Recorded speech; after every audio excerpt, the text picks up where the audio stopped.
Pisces, welcome dito sa aking channel, Kapalaran 888. Welcome guys. Alamin natin ang weekly tarot reading mo. Ito ay para sa last week ng September 2024. So, kung ano yung mensahe na pwedeng lumabas dito, Pisces, ay posibleng resonated siya sa'yo or pwedeng siya yung mensahe na gustong ibigay sa'yo ng ating universe, ng ating Panginoon, and ng mga spiritual helpers mo. So, tingnan natin, Pisces, kung ano yung messages na para sa'yo. Okay. So, mayroon ka ditong tatlong baraha. Kung makikita mo, puro sila 3. Number 3. Balance ito eh. So, it's 3, 33, 3. So, bale, ano siya? 1, 3. So, 4. 4 na number 3, or pwede na 1, 2, 3, 4, 5, 6, 7, 8. 8. So, pinapakita ng baraha sa'yo na may good luck, good fortune, new beginnings, na posibleng dumating sa buhay mo. Hindi lang sa linggong ito, kundi sa mga susunod pa. Kasi 6 siya eh. 2, 4, 6, 8. Diba? So, 3, 3, 3, 3, 3. So, yan ang significant numbers mo. So, kung may mga magba-birthday dito ng may 3 sa numbers nyo, so, pwedeng ito yung pahiwatig sa inyo ng ating spiritual helpers. Okay? So, kita mo dito, may iba sa inyo dito, Pisces, na naghihintay siguro kayo. It's either naghihintay kayo ng travel plans. Pwedeng may mga pagbabagong magaganap sa inyong travel plans this week. Like, for example, for Christmas vacation or summer vacation next year. Nakikita natin dito na may mga possible changes na mangyayari sa buhay mo. Okay? So, sinasabi ng baraha, ano man itong hinihintay mo, kailangan mong mag-focus. Mag-focus ka sa kung ano yung sinasabi ng isip mo, ng katawan mo, and yung intuition mo. Okay? So, dito din sinasabi ng baraha na ang dami-dami mong mga iniisip. 'Di ba? So, kung ano man ito na nakapaligid sa'yo, sinasabi ng baraha or ng angels mo na may kailangan kang, kumbaga, i-check. Okay? So, may kailangan kang i-revise na decision making. Basta ito changes to, guys. So, kung ano man itong mga pagbabago na mangyayari sa linggong ito regarding sa travels, regarding sa bakasyon, kung balak kong bumili ng sasakyan, ng plane ticket, or kano pa man, sinasabi ng baraha sa'yo na yung mangyayari ngayong linggo is nasa tamang direction ka, na pwedeng ginaguide ka or i-guide ka ng iyong angels and archangels guide towards clarity ng iyong isip and then yung purpose mo dito sa mundong ibabaw. Okay? So, dito din sinasabi na maniwala ka sa sarili mo. Believe in yourself. And kung kailangan mo ng tulong, humingi ka ng tulong. Kung ikaw naman yung may kakayahan na tumulong, so wag mong ipagkait yan sa ibang tao. Okay? So, angels, guides, if may gusto kang i-invoke na archangels, tawagin mo siya para matulungan kang ma-manifest yung mga desires mo, yung goals mo.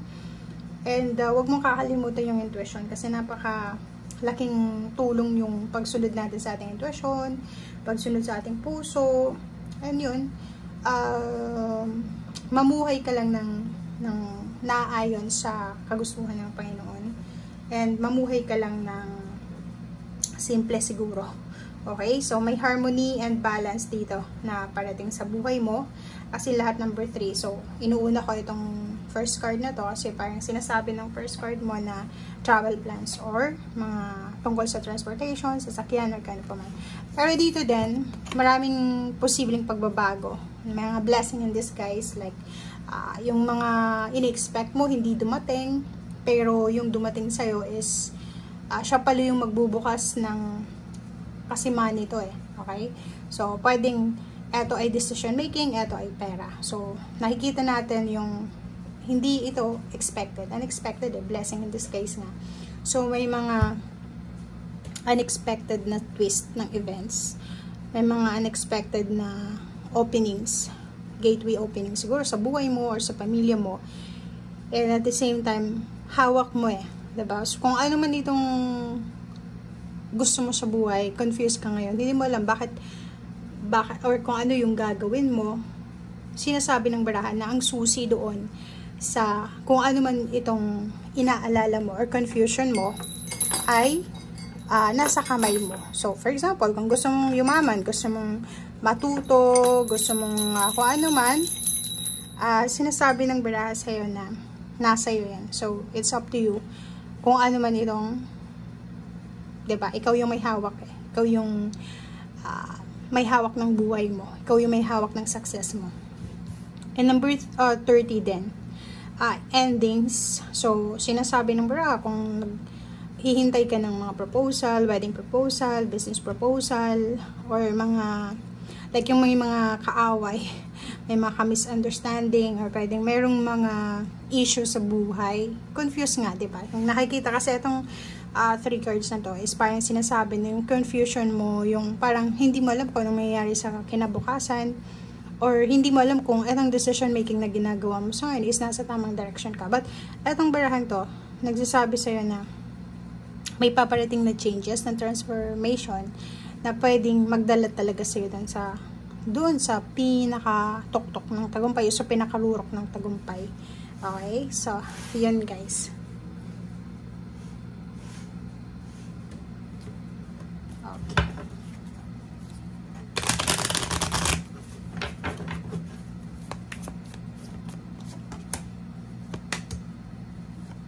Okay. So, yon, financial health and truth and grieving. So, kung makikita mo dito, may mga Pisces din na siguro, kasi itong grieving na to is para siyang 5 of Cups, 'di ba? Ang dami mong regrets, 'di ba? Marami kang pinanghihinayangan. Sa linggong ito, siguro yung mga pagbabago or transformation, alchemy na mangyayari sa buhay mo, parang feeling mo hindi mo deserve. Like, yung in-expect mo hindi nangyari, yung hindi mo naman in-expect yun yung nangyari. So, parang nanghihinayang ka, 'di ba? Pwedeng money, efforts, pagmamahal, or plano sa buhay na hindi nagkatotoo, or kung ano man na posibleng malungkot ka, nanghihinayang ka kasi nag-exert ka dito ng energy mo, okay? Ng vibration. So, nasa sitwasyon siguro yung iba sa inyo dyan na mahirap tanggapin kung ano man ang pagbabago na to na nangyayari sa buhay mo. And dito naman, ang ganda na itong baraha kasi parang sinasabi sa'yo na revelation, maraming katotohanan, maraming yung parang iba sa inyo dyan na dati, like sa relationship, diba, hindi ka na masaya, inaabuso ka, or pwedeng sa partnership, sa commitment, business, na hindi mo masyadong nakikita. Diba, hindi mo nakikita kasi parang nagbubulag-bulagan ka, or parang alam mong may mali pero hindi mo masyado siyang binibigyan ng focus kasi yung taong yun na ginagawan ka ng mali or ng masama is napaka-importante siya sa buhay. Parang ganun. And hindi lang doon, ang daming revelation. May i-reveal sa'yo ang universe kung ano talaga ang dapat mong sundin. Importante dito yung intuition mo Pakinig ka sa intuition mo, pakinggan mo yung sinasabi ng puso mo para hindi ka magkamali. And financial health, ang ganda na ito guys. Kasi, kung makikita mo dito, financially siguro, yon yung regrets mo. Ang dami mo sigurong natulungan or marami ka sigurong expenses for the past few months or years na ngayon ay parang iniisip mo na, ay sayang yung pera ko, ganito ganyan. Ay sayang yung investment ko, ay ganito ganyan. So, sinasabi ng baraha sa'yo na huwag kang mag-alala kasi on the way ka na doon sa financial health healing, diba? So, kung may mga issues ka sa iyong health financially, sinasabi ng baraha na makaka-recover ka. Strong to diba? Recovery, parang recovery from sickness, kung galing ka sa sakit, or pwedeng recover from financial scarcity, or recovery from emotional pain, or heartaches, or kung ano pa man. Okay? And at the same time, yung may mga issues sa pamilya, like may mga pag-aaway, competition sa trabaho, sinasabi sa'yo ng birahe na may recovery, okay? May peace of mind, may victory and success na possible na mabuksan dito sa pintong ito.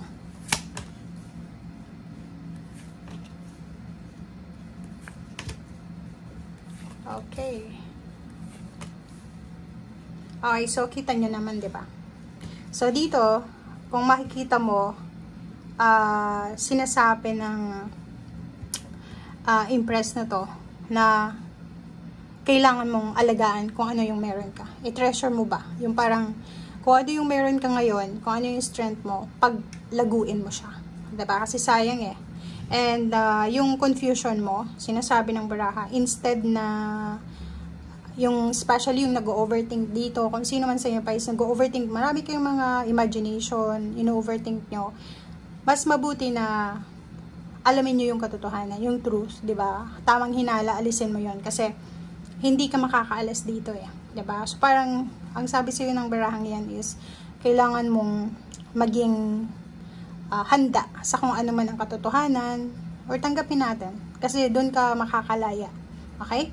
So, meron din sa inyo dito na siguro buntis or nagbabalak magbuntis. Sinasabi ng baraha bago ka magbabae ka ba kasi impress siya. So, bago ka tumalon sa isang decision making, especially kung tungkol yan sa panganak pagbubuntis, make sure na yung katawan mo is malakas, diba? So, yun yung sinasabi. So, dito naman, yun, related siya sa number 3 na to. Kung may hinihintay kayo, like, naghihintay ka ng visa, ng citizenship, naghihintay kayo ng travel plans, contract, or decision making, sabi ng baraha sa'yo dito na, hindi yung hinihintay mo, yan lang yung choice mo. Kasi dalawa eh, may left and right hands ka, na, ibig sabihin, kung hindi mangyari yung nasa right hand mo, yung plan mo, plan A, may plan B. Okay? Dito naman, sinasabi ng High Priestess dito, na mag-focus ka sa intuition mo, mag-focus ka sa spiritual mo sa linggong ito. So, siguro yung iba sa inyo, medyo masyadong busy, walang panahon sa kanilang spiritual. Yung spiritual guys, kahit anong religion mo or kahit anong pinaniniwalaan mo, applicable dito. And intuition, yun yung pinaka-importante. And next is yung King of Cups. Sabi siya dito ng King of Cups na yung iba sa inyo na siguro galing sa heartbreak, sa pain, sa disappointments, stagnation, or kung naman na klase ng mga pangyayari sa buhay mo, magkakaroon ka ng peace of mind. Diba? So, much better na hanapin mo kung saan ka masaya. Diba? Ito yung sinasabi ng barakong. Gawin mo, desisyonan mo kung ano yung magbibigay saya sa'yo. Kampante. Diba? So, big sabihin, kasi magkatabi sila, yung High Priestess, tsaka yung King of Cups, lahat ng decision mo sa linggong ito, mapa-emotional, financial, spiritual, psychological, or kung ano man, na parte sa buhay mo, make sure na unahin mo, kapain mo yung puso mo, diba? Parang, may decision kang gagawin, kapain mo yung puso mo, sabihin mo, ano ba ang may bibigay nito? Magmamatter ba to sa akin 5 years from now? Magiging masaya ba ako dito? Ano ba yung pwedeng maibigay nito sa akin? Okay? So, yon.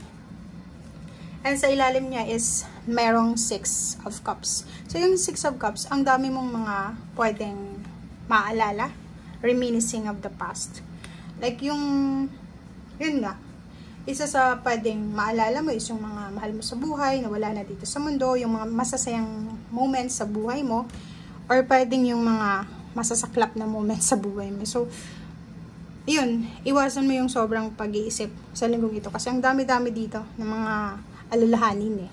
So, nakikita din natin na may mga magbabalik. So, either magbabalik na trabaho, magbabalik ka sa lugar kung saan gagaling, magbabalik na individual, relationship, mga kaaway mo, mga ka-misunderstanding mo, mga commitment. So, kung ano man, may magbabalik. So, or pwede ikaw mismo, magbabalik yung health mo, yung plano mo, yung goals mo. Siguro, a few months ago, wala kang goals sa buhay.